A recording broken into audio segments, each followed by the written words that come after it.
តិភាពនាំជាតិល្បីសងសាយខ្មែរយើងសប្បាយគ្រប់ទិសទីឋានរស់ដោយថ្លៃថ្នូរជីវភាពសមរម្យហើយចិត្តពួនជ្រុំការពាររដ្ឋាអណាការពាររាជរដ្ឋាសន្តិភាពពិតមានវឌ្ឍនភាពប្រជាជ្រាបជ្រាបហើយផ្ដល់តម្លៃសន្តិភាពពិតមានវឌ្ឍនភាពប្រជាជ្រួតជ្រាបហើយផ្ដល់តម្លៃដោយរួមការពារសមិទ្ធផលសពថ្ងៃដែលមានក្នុងដៃនៃយើងគ្រប់គ្នាអណាខេមរាយើងអើយតែតងមនុស្សសុខសន្តិភាពកម្ពុជាពេញព្រៀប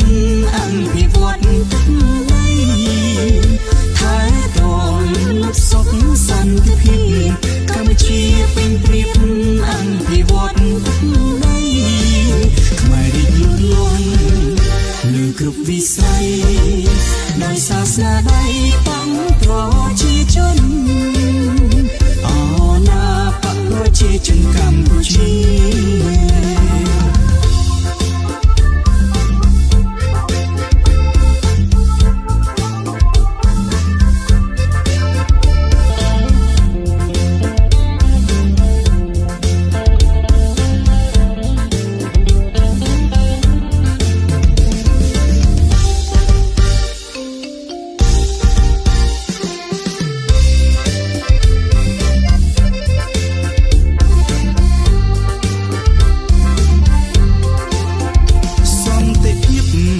ជាតិល្បីសងសាយខ្មែរយើងសប្បាយគ្រប់ទិសទីឋាន